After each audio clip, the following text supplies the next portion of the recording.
Alléluia, alléluia, alléluia, alléluia, alléluia, alléluia. Soyez bénis. Ma destinée. Merci Jésus.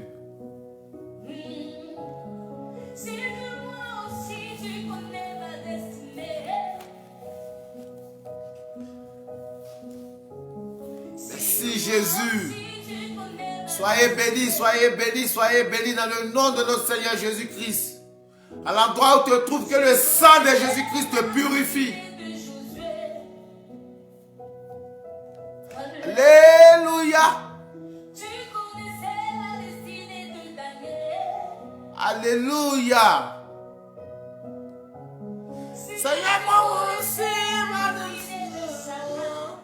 oh Seigneur, sois béni, que le sang de Jésus qui vous purifie. Dans le nom puissant de notre Seigneur Jésus-Christ. À l'endroit où vous vous trouvez. Que la paix et la tranquillité de Jésus-Christ vous visitent. Amen, mon frère, sois béni. Je reçois.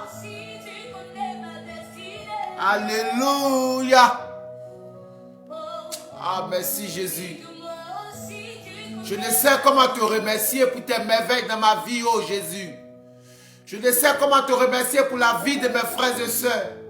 Seigneur, je te dis merci parce que c'est toi le juge. Et tu es juste. Viens nous briser, nous façonner, nous modeler. À toi la louange, l'honneur et la gloire. Béni sois-tu, ô Père très saint. Prends possession de notre corps, de notre âme. Et que nous soyons un instrument de ta parole, Seigneur. Et que c'est toi, Seigneur, qui sois au contrôle de tout. Sois béni, Père très saint. Alléluia. Il m'a enlevé de la malédiction pour me faire asseoir sur la table des rois. Alléluia. Que vos familles soient remplies de la joie de notre Seigneur Jésus-Christ. Pour me faire asseoir sur la table des rois. Il m'a couronné de gloire au papa. Il m'a montré un chemin de la vie. Jésus, oh Jésus, oh tu es Seigneur. Personne ne pourra t'égarer. Jésus, oh tu es Seigneur. Personne ne pourra t'égarer. Jésus, oh tu es Seigneur. Nous allons partager un thème très sensible en tant que les enfants de Dieu. Que Dieu nous donne la force pour que nous puissions marcher sur le droit chemin, que de se laisser égarer. Partagez, partagez, partagez, partagez, partagez. Partagez.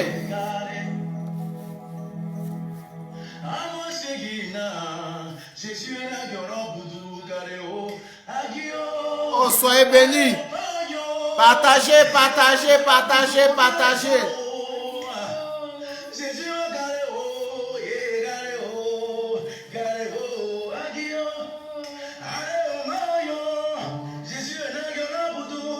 Le refus du salut et acceptation du désir qui nous tue. Voici les deux thèmes que nous allons parler en cette soirée.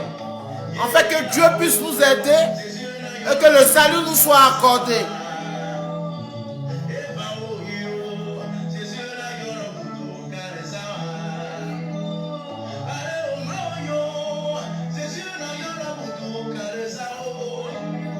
Et c'est comme le lait et le miel qui coule sur nos lèvres lorsque nous attendons la parole de Dieu. Mon cœur est dans la joie, mon esprit exulte. Sois béni, Seigneur. Adieu, adieu. Il a tant fait de merveilles pour nous.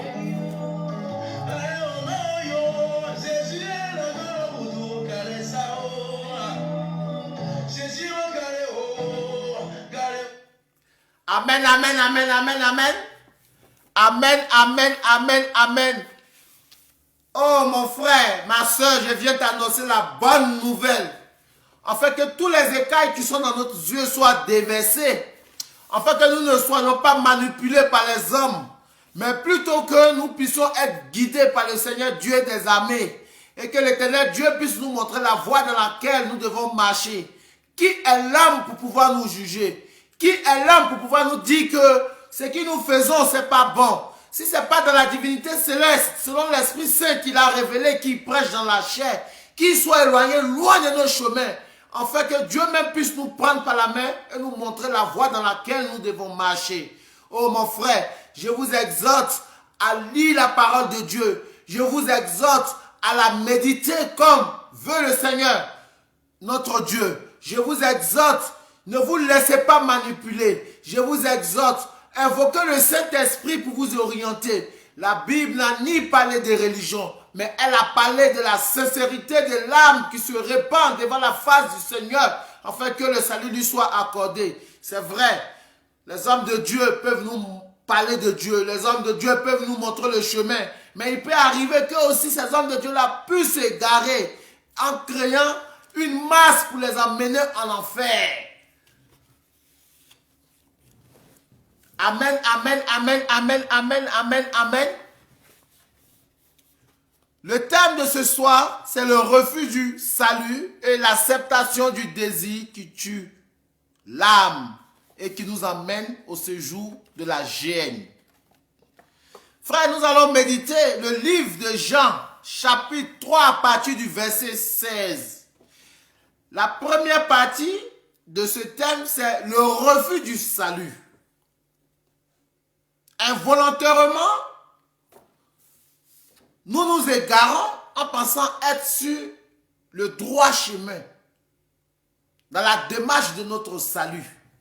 Pourquoi je vous dis ça? Je vous interpelle. Je tire à la lame de la sonnette, afin que nos yeux puissent s'ouvrir, afin que les écailles qui sont dans nos yeux là soient déversées, et que l'Esprit de Dieu lui-même nous tient par la main. Il nous montre le chemin, qui nous donne la connaissance de la divinité. Non pas la connaissance de ce monde, mais la connaissance de la divinité pour pouvoir marcher dans le droit chemin qui est juste et bon et qui nous aide à pouvoir avoir le salut. C'est ça qui est plus important. De nos jours, nous créons des camps de rebelles sans nous en rendre compte. Pourtant, nous disons que nous sommes des enfants de Dieu qui avons l'identité du Christ. C'est ça les enfants de Dieu. L'identité de Christ, c'est celui qui est né de nouveau, qui accepte le Christ pour sauveur et qui marche dans la voie. L'identité de Christ. Nous nous laissons manipuler. Nous nous laissons manipuler pourquoi? J'insiste, en fait que la porte du salut ne nous soit pas fermée. Parce que en tant que chrétiens, deux fois, nous sommes gonflés des ailes. Nous sommes orgueilleux. Nous vivons dans le préjugement. Nous pensons que nous sommes plus mieux que celui qui ne va pas à l'église. Ou bien nous pensons que parce que nous avons embrasé la foi, ce type-là, il est errant. Mais les pensées de Dieu, mon frère, laisse-moi te dire, les pensées de Dieu ne sont pas notre pensée. Les désirs de Dieu ne sont pas nos désirs. Nous allons lire le livre de Jean, chapitre 3, à partir du verset 16. Qu'est-ce que Dieu nous dit dans sa parole qui est source de vie? Dieu nous dit, car Dieu a tant aimé le monde qui a donné son Fils unique, afin que quiconque croit en lui ne périsse pas, mais ait la vie éternelle. Alléluia. Ait la vie éternelle. Par amour, il a enlevé son Fils et il a donné pour le sacrifice pour le monde entier. Mais est-ce que nous nous sommes posé la vraie question? Comment ne pas louper le salut? Comment? Parce qu'en tant que chrétien, c'est la vraie question que nous devons nous poser. Ce n'est pas seulement avoir l'identité du christianisme. C'est, oh Seigneur, aide-moi en fait que je ne puisse pas rater mon salut. Parce que je suis dans un monde de tribulation. Je suis dans un monde de division. Je suis dans un monde de manipulation. Et cette parole de Jean 3, verset 16, elle est très profonde. Nous qui sommes déjà appelés enfants du Christ, dont nous portons l'identité du Christ, nous savons que déjà, pour être enfant du Christ, il faut passer par le Jourdain du baptême, qui est la nouvelle renaissance, et marcher selon la parole de Dieu. Mais est-ce que nous marchons vraiment selon la parole de Dieu, afin que le refus du salut nous soit accordé? Voici la vraie question que nous devons nous poser. C'est pas que tu te lèves, mon frère, laisse-moi te dire. C'est pas que chaque jour, parce que tu vas à l'église, tu pries, tu jeûnes, tu payes ta dîme, que le salut t'est accordé. Là, mon frère, je te dis, détrompe-toi à partir d'aujourd'hui, il faut te détromper. Détrompe-toi. Parce que pour un petit truc qui ne plaît pas à Dieu, tu peux rater ton salut. Je peux te donner beaucoup d'exemples. Chaque jour, tu pries, tu jeûnes et tu diffames ton frère. Et tu n'as pas l'esprit de pardon. Tu es rempli d'orgueil. Mon frère, le salut éternel là, tu passes à côté comme ça sans t'en rendre compte. Tu passes à côté sans t'en rendre compte. Pourtant, toute ta vie, tu as consacré ta vie à Jésus. Mais est-ce que tu t'es fait vraiment un état de conscience? Parce que c'est ce que nous vivons aujourd'hui dans ce monde-là. C'est ce que nous vivons.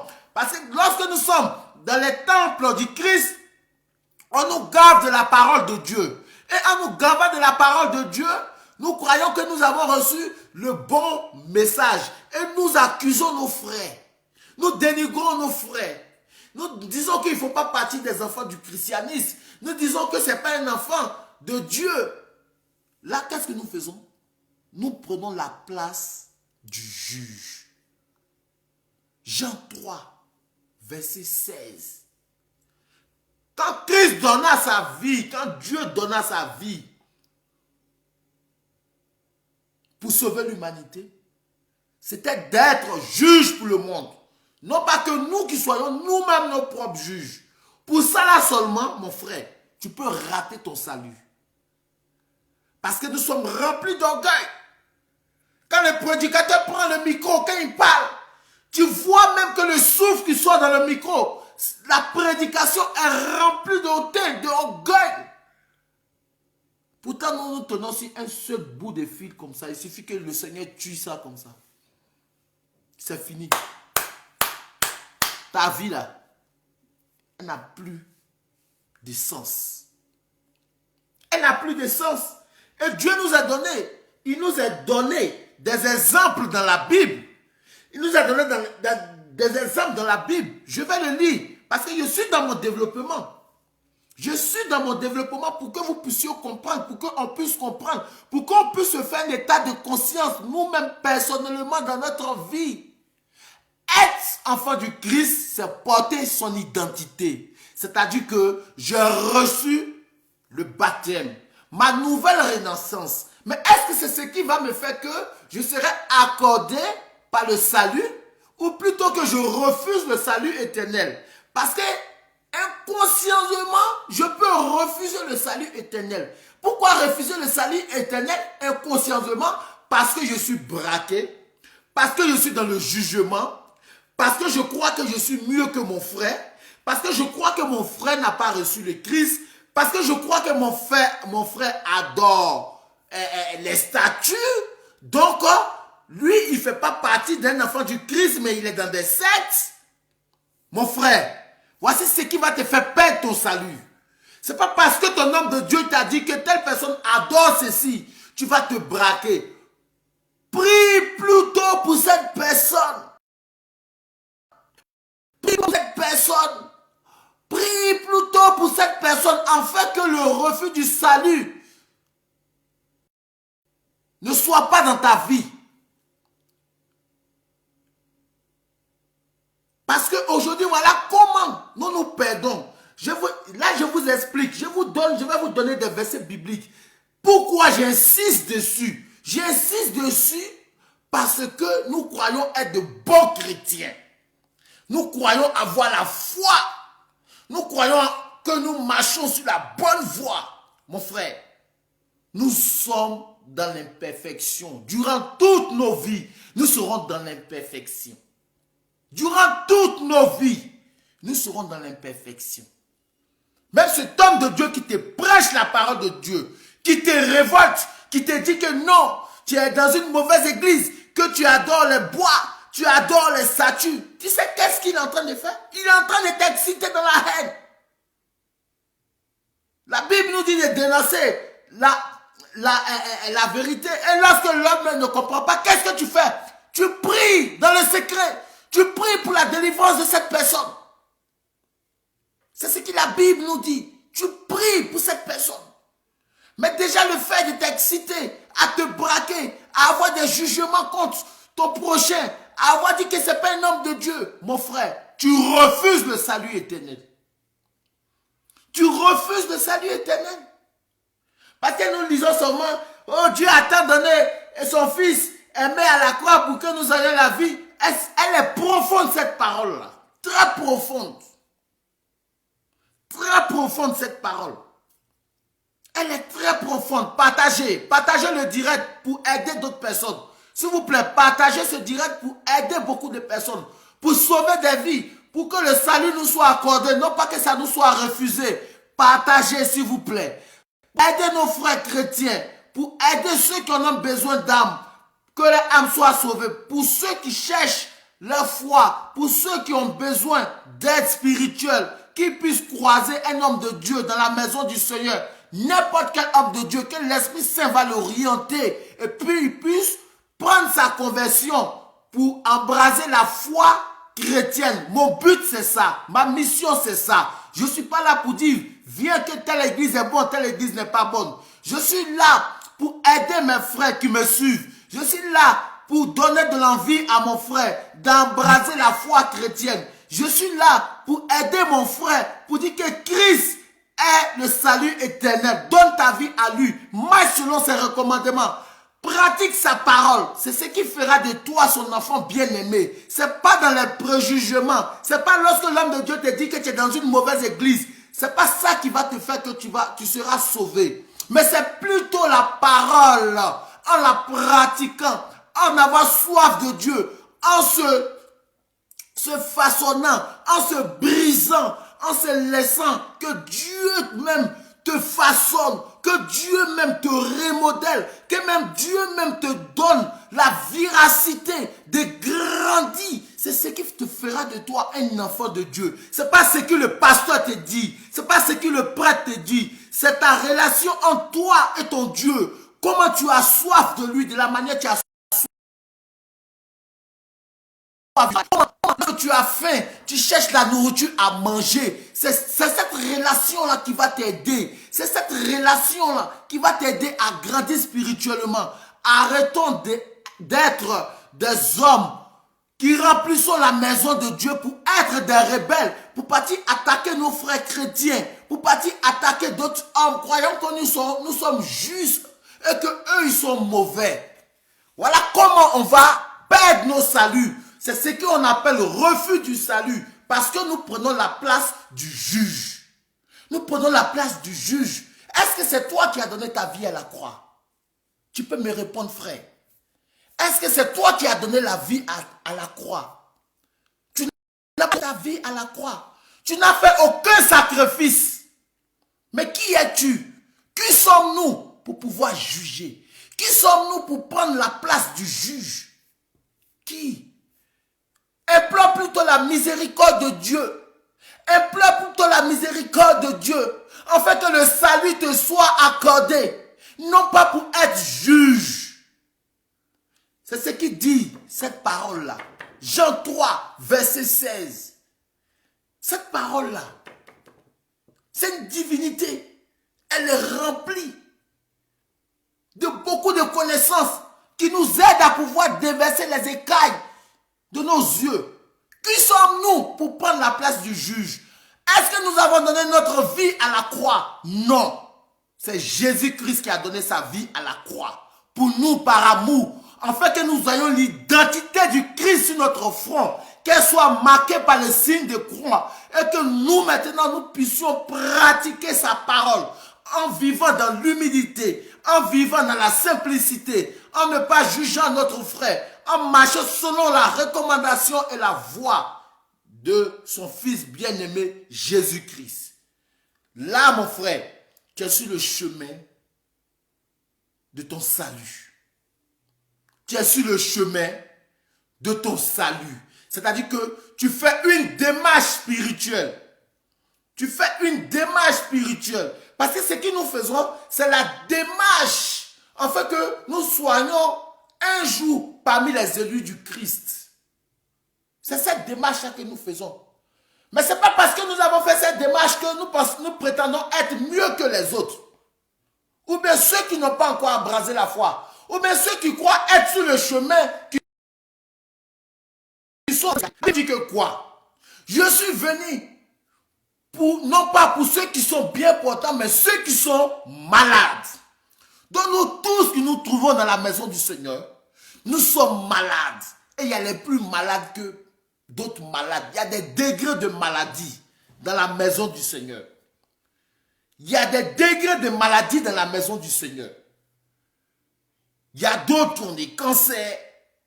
Il y a d'autres qui vivent sous l'esclavagisme de l'oppresseur. Il y a d'autres qui sont stériles. Il y a d'autres qui sont fous. Il y a d'autres qui vivent la pauvreté de la vie. Il y a d'autres qui sont assoiffés.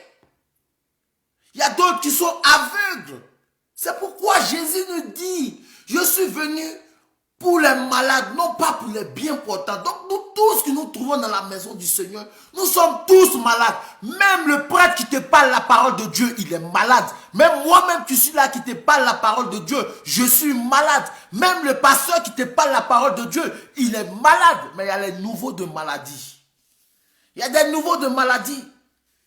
La seule personne qui peut nous guérir, c'est Jésus-Christ de Nazareth, qui vient à notre rencontre, qui nous visite selon l'Esprit Saint, qui nous aide à pouvoir aller de l'avant. Qui sommes-nous pour pouvoir juger nos frères? Parce que tu es catholique, parce que tu es évangélique, parce que tu es réveil, parce que tu es ceci, tu n'es pas un enfant de Dieu. Donc toi, tu sais où est la vraie parole de Dieu. Mais il fallait donner ta vie à la croix. Il fallait donner ta vie à la croix. Mais tu n'as pas donné ta vie à la croix. Tu es dans le jugement. Voici comment tu refuses le salut. C'est pourquoi quand tu lis, je continue. Tu lis Luc 18 à partir du verset 11 à 13. Regarde comment Dieu veut nous parler de quelque chose. Mais nous lisons, nous prenons ce qui nous arrange. Dieu veut nous montrer quelque chose dans sa parole. Il nous dit ici, le pharisien se tenait debout et priait en lui-même. Mon Dieu, je te rends grâce parce que je ne suis pas comme les autres. Ils sont voleurs, injustes, adultères ou encore le publicain. Je jeûne 2 fois par semaine et je verse le 10e de tout ce que je gagne. Le publicain, lui se tenait à distance et n'osait même pas lever les yeux vers le ciel. Et il dit,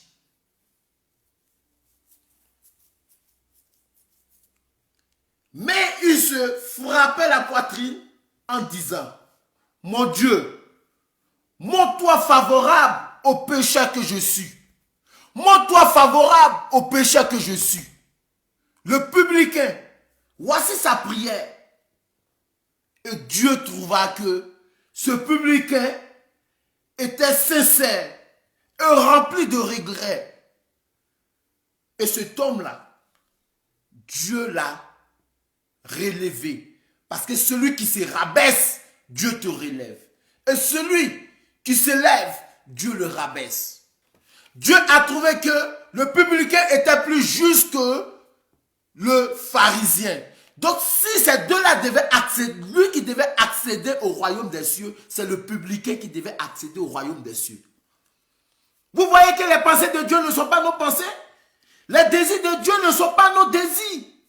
Nous qui nous croyons justes, nous qui jeûnons, et puis on va dire à nos frères, je suis en train de jeûner. Oh ma soeur, je paye ma dîme tous les jours. Ma frère, ma soeur, tu payes ton offrande. C'est une grâce parce que Dieu veille sur toi tous les jours. C'est pourquoi tu payes ton offrande. Lisez bien la Bible. Tu es toujours protégé par Dieu.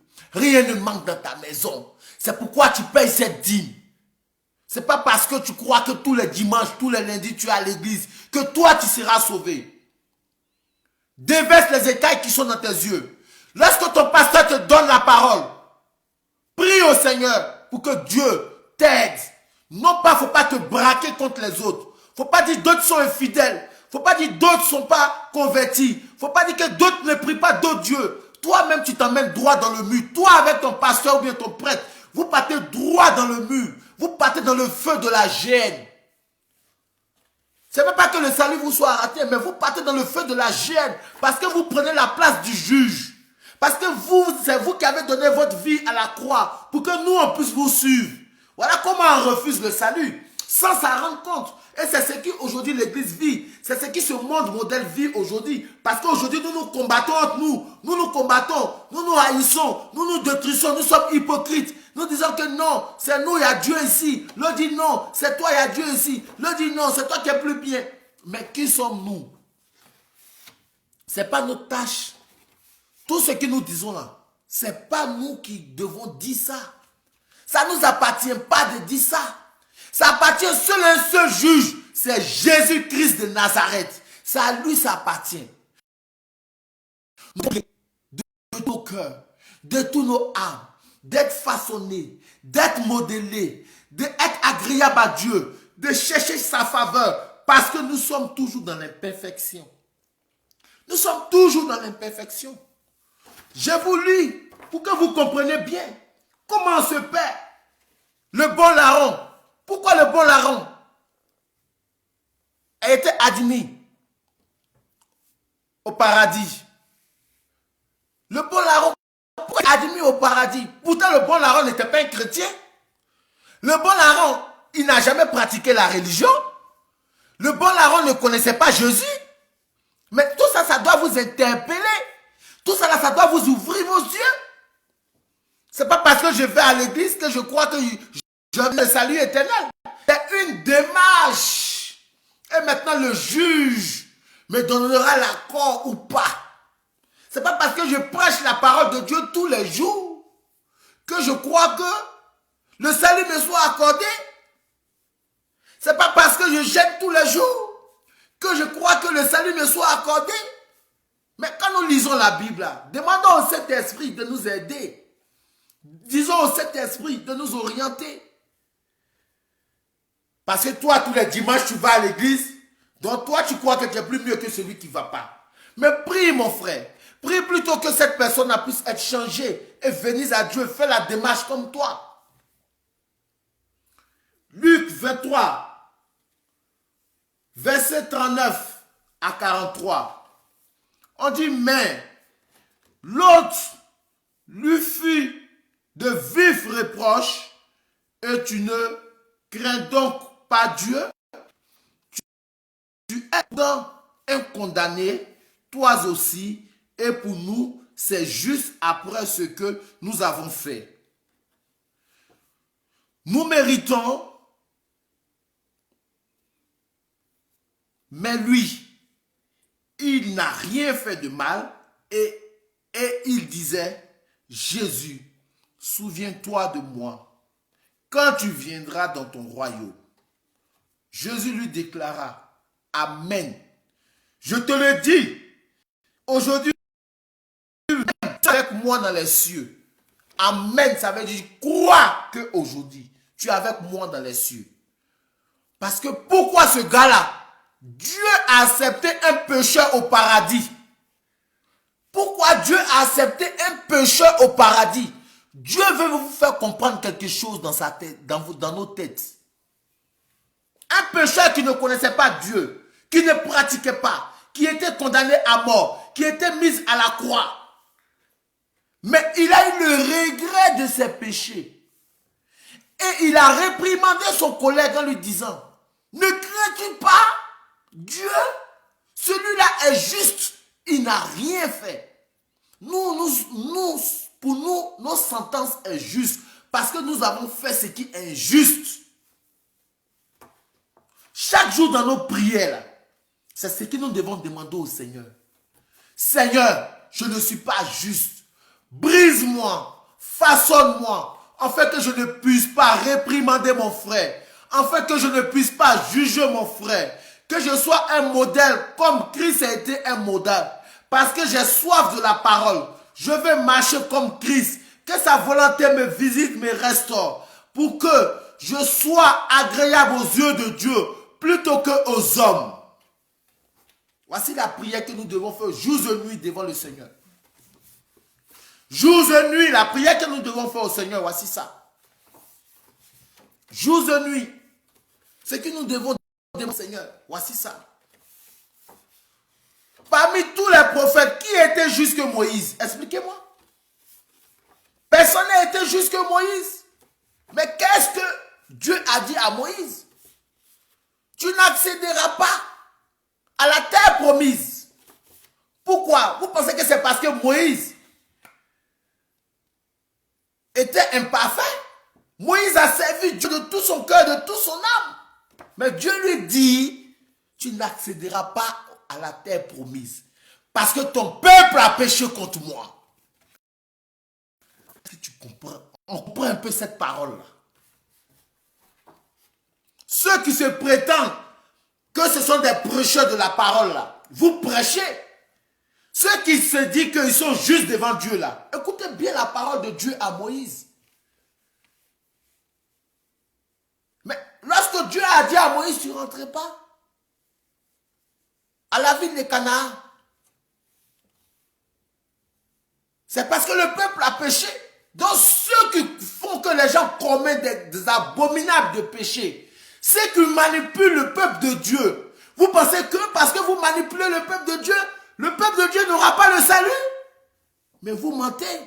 C'est la relation étroite entre toi et Dieu. C'est pourquoi, fidèle de l'église, je te dis, aie une relation étroite avec Dieu. Sois sincère avec ton Dieu. Adore plutôt que ton Dieu, plutôt que la créature.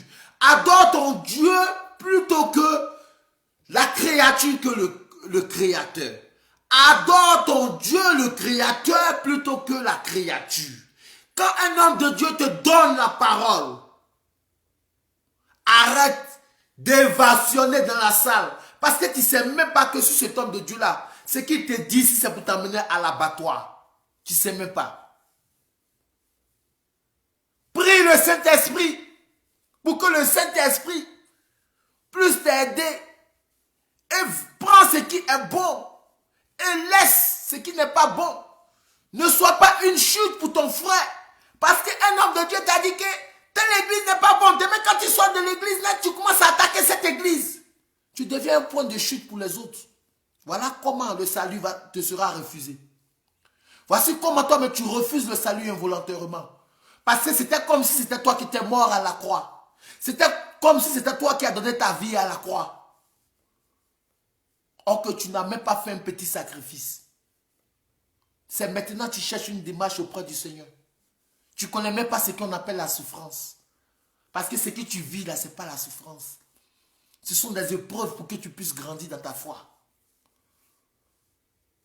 Donc, sachons avoir le discernement. Nous tous, nous avons un même but commun, c'est le salut. Si quelqu'un adore les bois, prie le bon Dieu pour qu'il change. La justice appartient à Dieu. Si quelqu'un adore le vaudou, prie le bon Dieu pour que cette personne change. La justice appartient à Dieu. Si tu as attendu qu'un prêtre c'est un homo, c'est un pédophilie, Dieu n'aime pas le péché. Dieu n'aime pas le péché. Mais ça ne veut pas dire qu'il n'aime pas sa créature. Il aime sa créature, c'est le péché qu'il n'aime pas. Prie plutôt pour cet homme-là qui dit que c'est un serviteur de Dieu. Pourtant, il est dans des trucs abominables. La justice ne te revient pas. La justice revient à Dieu. Et j'insiste, Voilà comment nous ratons nos saluts, sans nous en rendre compte. Voilà comment nous ratons nos saluts. Nous voulons être le modèle du Christ, parce que nous sommes la lumière de l'évangélisation. Être la lumière de l'évangélisation, c'est pratiquer la parole de Dieu quand il lit dans Luc 6 à partir du verset 46. La Bible nous dit que quoi? Le Seigneur nous interpelle. Pourquoi m'appelles-tu maître? Tu m'appelles maître. C'est celui qui écoute ma parole et la met en pratique. Donc si tu mets la parole de Dieu en pratique, c'est-à-dire que quoi? Tu ne diffames pas, tu ne juges pas. Tu ne te mets pas en colère contre ton frère et ta soeur. Tu es brisé. Tu es modelé, tu vis dans l'humilité. Tu n'amasses pas les richesses. Tu ne manipules pas ton peuple. C'est ça. Afin que Dieu puisse te trouver agréable à ses yeux pour que le salut te soit accordé. D'abord, ce n'est pas toi. Dieu doit te trouver juste. Et c'est lui qui décide. C'est pourquoi quand il lit dans le livre d'Éphésiens,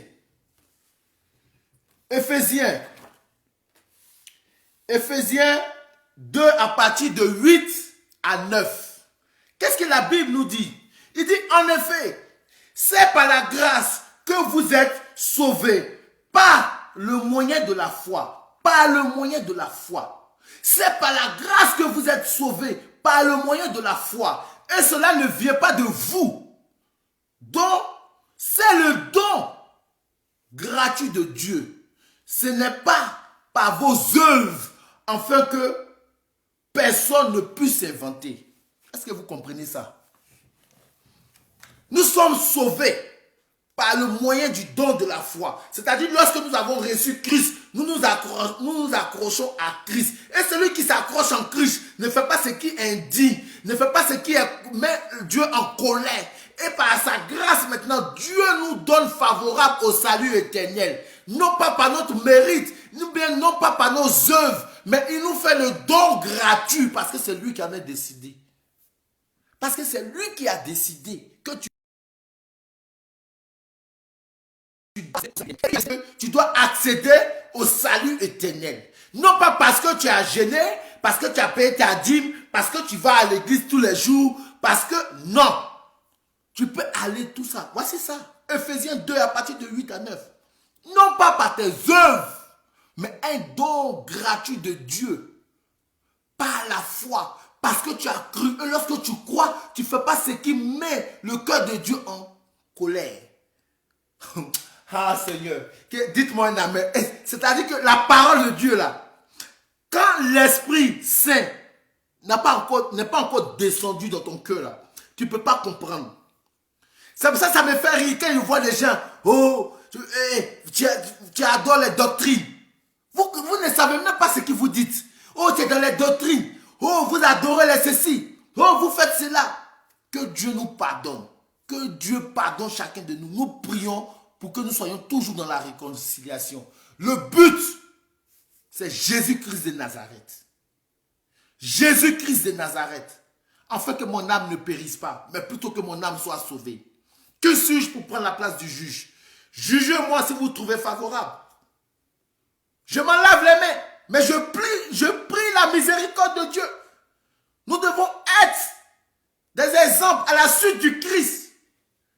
C'est ça.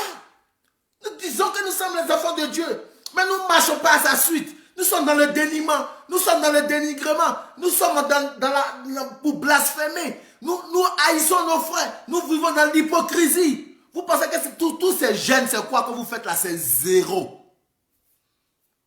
C'est zéro. C'est zéro. Voilà comment nous refusons le salut indirectement. On refuse le salut. Déversons l'écaille qui est dans nos yeux. Prenons exemple si c'est Paul. C'est l'apôtre. Des pécheurs. C'est Paul connaissait la parole de Dieu. C'est Paul a combattu le peuple de Jésus-Christ parce qu'il pensait être dans la vérité. Parce qu'il pensait être dans la vérité. Hein? Il pensait être dans la vérité. Mais il a eu grâce. C'est une grâce. Lorsque Dieu intervient sur la route de Damas, c'était une grâce pour Saint Paul. une grâce. On va lire, vous allez comprendre. C'était une grâce parce que Saint Paul avait la rage. Il avait la rage meurtrière contre lui. Du Christ. Lorsque Jésus-Christ, sur la route de Damas, lui déverse les écailles de ses yeux pour dire, pourquoi me persécutes-tu? Mon fils, pourquoi me persécutes-tu? Tu n'es pas dans la vérité. Mais Dieu a trouvé grâce pour sa conversion. Il fait la rencontre avec Christ. Est-ce que vous comprenez un peu? Vous comprenez un peu? Quelqu'un qui a persécuté, qui a tué. Mais aujourd'hui, là, il a trouvé grâce auprès du Seigneur. Il a été converti. Et il a servi le Seigneur. C'est ce même chemin-là que nous faisons. Hein. Mais lorsque Saint Paul s'est converti, Saint Paul n'a pas été dans le jugement. Saint Paul n'a pas été dans le jugement. Mais plutôt il était persécuté lui-même. C'est un modèle, c'est un exemple. C'est pourquoi Saint Paul nous interpelle aussi. Il y a plein de versets que je peux vous donner. Saint Paul même nous interpelle. De nous briser. Il nous interpelle, Saint Paul. Il nous interpelle. Parce qu'il pensait que seulement c'était le livre de Moïse, la loi de Moïse là, qui était la vraie doctrine. C'est-à-dire, à part ce livre de Moïse là, il n'y a rien qui existait. Rien. C'est cette erreur-là que nous faisons nous aujourd'hui. Les évangéliques qui combattent les catholiques, les protestants qui combattent les catholiques. Mais on ne détient pas la vérité. C'est pour nous dire dans le livre de Colossiens 4 à partir du verset 6. Ne rejetez aucun livre qui parle de la parole de Dieu. Ne rejetez pas. Parce que c'est cette même erreur qu'il avait fait, qui l'a conduit à l'erreur. Parce qu'il pensait qu'il détenait la vérité.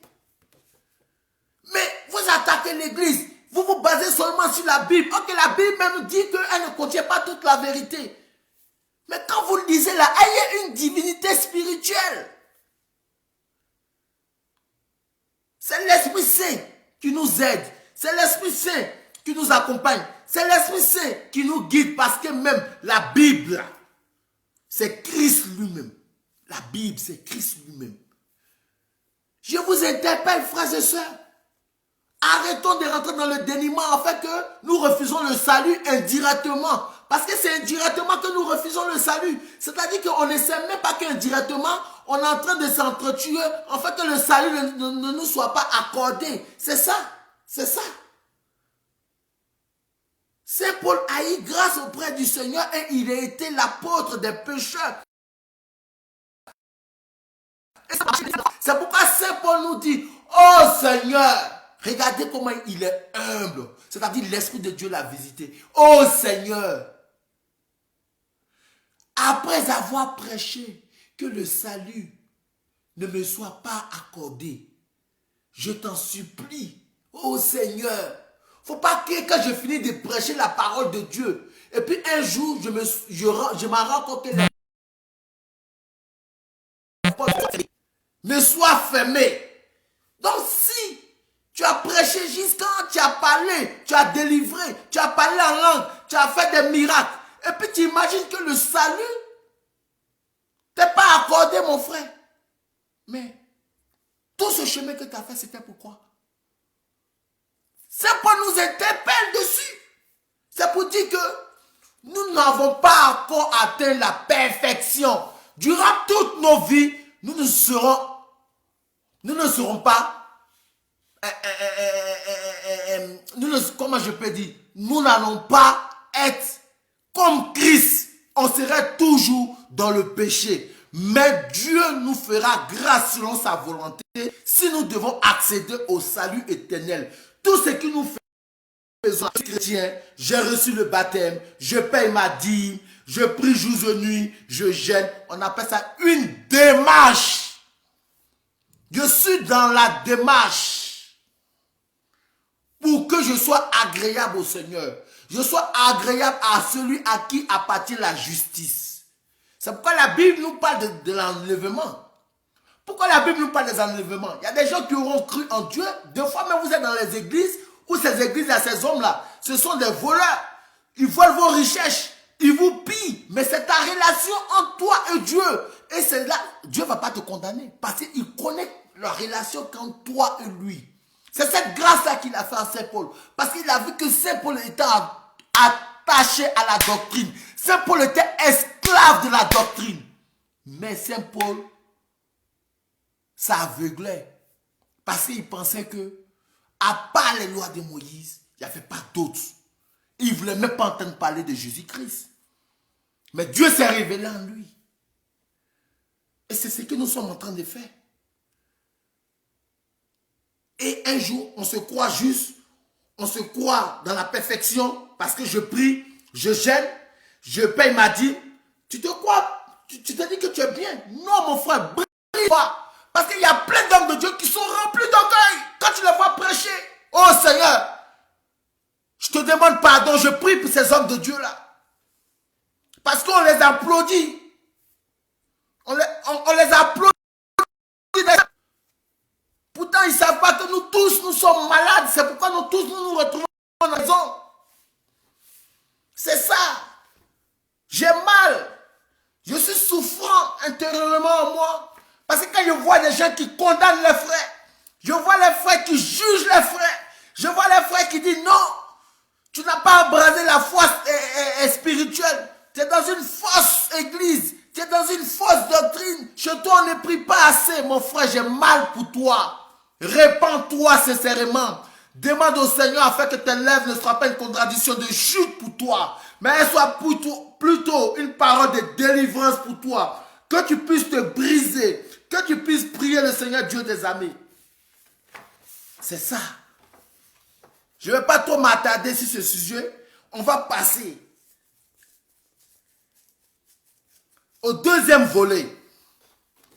Le deuxième volet, c'est l'acceptation du désir qui tue. Pourquoi nous aimons le plaisir qui va nous emmener dans la gêne? La Bible compte ça.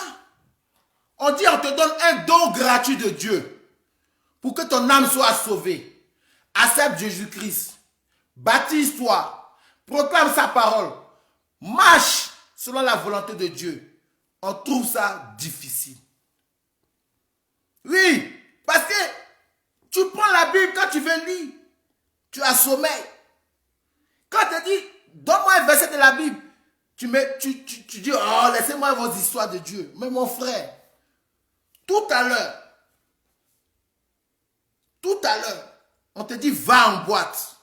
Tu as tous tes sens complets. Tu te laves, tu te parfumes. Tu prends la route pour la boîte. Mais mon frère, la vie n'est pas éternelle. La vie n'est pas éternelle. Un don gratuit qu'on te donne, tu ne payes pas. Ça, tu ne payes pas. C'est un don gratuit de Dieu. Lis la Bible, convertis-toi, cherche ta rencontre avec Dieu pour que tu auras le salut éternel. C'est un don gratuit de Dieu. Tu ne payes 5 francs. C'est pourquoi Dieu a donné sa vie pour toi. Pour que tu sois sauvé. Si tu le crois et tu pratiques sa parole, mon frère, selon le jugement de Dieu, la porte du salut t'est accordée. Même ce qui va te tuer, tu deviens esclave, c'est-à-dire que tu travailles jour et nuit. Je ne vous ai pas dit que le travail n'est pas bon, hein? Mais regarde comment on devient esclave. Tu travailles jour et nuit pour satisfaire à tes désirs dans la perversité. C'est-à-dire que tu travailles pour avoir l'argent et tu t'en vas payer hôtel. Hôtel là, tu payes là, tu vas coucher avec quoi? Une prostituée, même pas même ta femme. Avec une prostituée, tu as payé.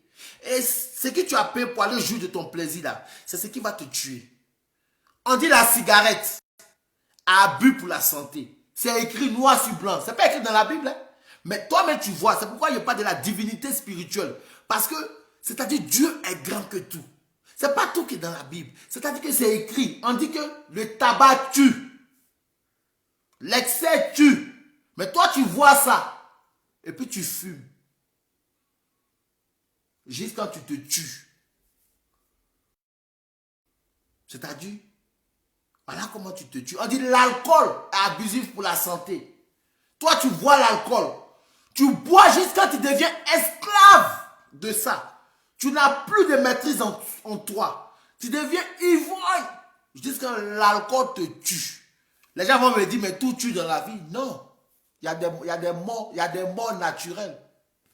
Il y a des morts naturelles. Toi-même, tu provoques la gêne de l'enfer sur ta vie. Sur ta vie. C'est pourquoi quand tu lis dans 1 Corinthiens 6, verset 9 à 10, la Bible nous dit que quoi? Ne savez-vous pas que les injustes n'hériteront pas le royaume de Dieu? Ne vous y trompez pas. Ceux qui vivent dans l'immoralité sexuelle, ni les idolâtres, ni les adultères, ni les travestis, ni les homosexuels, ni les voleurs, ni les hommes toujours désireux de posséder plus. Les exploitateurs n'iront pas le royaume de Dieu. Vous voyez, ceux qui exploitent le pauvre jugent au nu pour qu'il y ait beaucoup d'argent. Et puis le pauvre, il est misérable. Il n'avance pas. Il ne va pas hériter au royaume des cieux.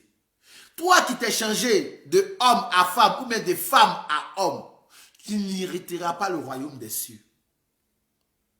Toi qui es idolâtre, idolâtre c'est quoi? C'est celui qui n'a pas mis Dieu au premier plan de sa vie. Et c'est celui qui a divinisé d'autres comme les marabouts, les féticheurs, les quoi, on les appelle comment là même là. Il y a un autre groupe qui adore un peu les statues là, j'ai oublié les noms. C'est-à-dire qu'ils ont divinisé tout cela. Aller d'adorer Dieu de tout leur cœur, de tout leur âme, de tout leur esprit. Ils ont mis leur esprit en ces dieux-là. Ces personnes-là qu'on appelle des idolâtres. Des idolâtres. C'est ça le terme idolâtre. C'est-à-dire que tu as divinisé quelque chose pour adorer. C'est ça. Vous comprenez? Et ceux qui sont esclaves de l'argent, c'est-à-dire que chaque jour, ils veulent en posséder, en posséder, en posséder, en posséder, en posséder. Ils ne sont jamais rassasiés, ils veulent en posséder. Je ne parle pas que parce que tu es riche, tu vas aller en enfer. Hein. Ce n'est pas ça. Hein. Écoutez bien dans la parole spirituelle. Comment, pourquoi Dieu dit, tu deviens esclave. Tu es prêt pour tuer père et mère pour avoir l'argent. Tu es prêt pour tout faire pour avoir l'argent. Et tu montres aux yeux des gens que tu es riche. Mais au fond intérieur de toi, tu es esclave. Le royaume des cieux ne te sera pas accordé. C'est-à-dire que tu as acheté le désir qui te tue à petit feu. Ceux qui aiment toujours des rapports sexuels, leur vie là, c'est que les rapports sexuels, c'est-à-dire qu'à part ça là, ils deviennent esclaves de la femme, ou bien la femme devient esclave de l'homme, c'est-à-dire qu'ils ne peuvent même pas penser un peu à Dieu, ils ne peuvent pas mettre Dieu au centre de leur vie, pas laisser Dieu guider leur vie. Ils ne vont pas hériter au royaume des cieux. Voici les désirs que nous-mêmes nous achetons, qui nous tuent. C'est-à-dire que nous partons, travaillons, on souffre et on va payer. Et puis demain, ça nous amène à l'abattoir de la mort. Et maintenant, nous partons au séjour de la GN. De la GN. Voilà. Comment nos vies finissent comme ça? Mes frères, je ne vais pas durer. Ça a médité. Que nous ne soyons pas égarés. Que Dieu nous aide, afin que nous ne refusons pas le salut, en pouvoir changer de comportement. Par l'amour du Christ qu'il a donné à la croix pour nous, pour que nous soyons ses enfants dont nous portons l'identité en tant que chrétiens, nous devons déverser les écailles de nos yeux. C'est-à-dire que quoi? Ne plus rentrer dans le déniement de la division, de la religion, d'apprendre à vivre dans l'humilité, à prier dans le secret pour nos frères et sœurs, à nous soutenir les uns les autres, à avoir l'amour, à pratiquer l'humilité. Là, nous sommes dans la démarche pour le salut. Maintenant, le reste, elle appartient à Dieu. Que de vouloir toujours se braquer et puis nous refusons ce salut-là.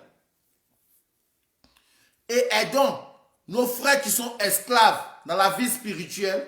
Prions pour eux. Prions aussi pour ceux qui nous manipulent. Et aujourd'hui, nous nous entredivisons pour que nous tous nous puissions nous unir parce que Christ est la tête, nous faisons partie de ses membres.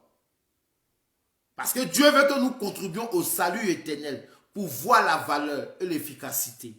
Donc mes frères et sœurs, que Dieu vous bénisse, que Dieu déverse les écailles de vos yeux, que Dieu remplisse vos cœurs d'amour en abondance, que Dieu vous donne la force de pouvoir comprendre sa parole dans la spiritualité, comme il a donné à Salomon. Lorsque Salomon demandait à Dieu, il avait demandé la sagesse divine pour pouvoir régner sur son peuple. Et Dieu a vu que c'était agréable et Dieu lui a accordé cela et Dieu l'a rempli de d'autres grâces. C'est cette sagesse-là qu'on doit demander à Dieu dans la prière, non pas pour pouvoir diviser, mais pour être unis et marcher, afin que le dernier jugement revienne à Dieu, parce que Dieu, il est amour, il est paix, il est justice. Arrêtez de donner une image de Dieu, que c'est un Dieu qui va te mettre dans le feu, c'est un Dieu qui va te condamner, c'est un Dieu qui va te... Arrêtons ça, mes frères et sœurs. Dieu connaît le cœur de tout un chacun. Voici des versets que j'ai lus. Des gens qui n'ont pas connu Dieu, ils ont accédé au royaume des cieux. Je n'encourage pas à dire que ceux qui ne connaissent pas Dieu, c'est un truc qui est bon. Mais vivons avec ces paroles, ces personnes-là, parce que Dieu est la douceur, Dieu est la tendresse, Dieu est amour. C'est le reflet de ton acte, de ton comportement qui va pousser ton frère à se convertir. C'est ça l'esprit de Dieu, non pas de le blâmer. Que Dieu vous bénisse en abondance. Que rien ne manque dans votre maison, que l'Esprit de Dieu vous restaure, que l'Esprit de Dieu vous vivifie. Soyez bénis et que Dieu nous donne la force. Demain, par contre, si Dieu me fait la grâce, nous allons parler du baptême que j'avais promis et j'ai demandé aux fidèles de pouvoir choisir entre le baptême et de passer par des épreuves à sa destinée. Bon, ils n'ont pas fait le choix. Mais moi, je vais choisir, peut-être demain, l'après-midi, après le culte, après la messe, je ferai un direct dessus pour qu'on puisse encore s'édifier et demeurer toujours dans la foi du Seigneur Jésus-Christ. Père éternel, je te dis merci en ce jour par la force que tu nous as donnée de pouvoir partager ta parole, que tout un chacun puisse dormir sur le l'ombre de l'Esprit Saint et que demain soit un jour nouveau, meilleur selon ta volonté. Guide chacun de nous à marcher comme tu le veux, non pas comme nous le voulons. Et que Père, tu sois l'espérance de notre vie, tu sois notre appui, nos soutiens dans tout aspect de notre vie, que tu sois le premier plan dans tout ce que nous aspirons, que nous faisons. Que la gloire soit rendue au Père. Amen. Nous avons prié dans le nom de notre Seigneur Jésus-Christ, au nom du Père, du Fils et du Saint-Esprit. Amen.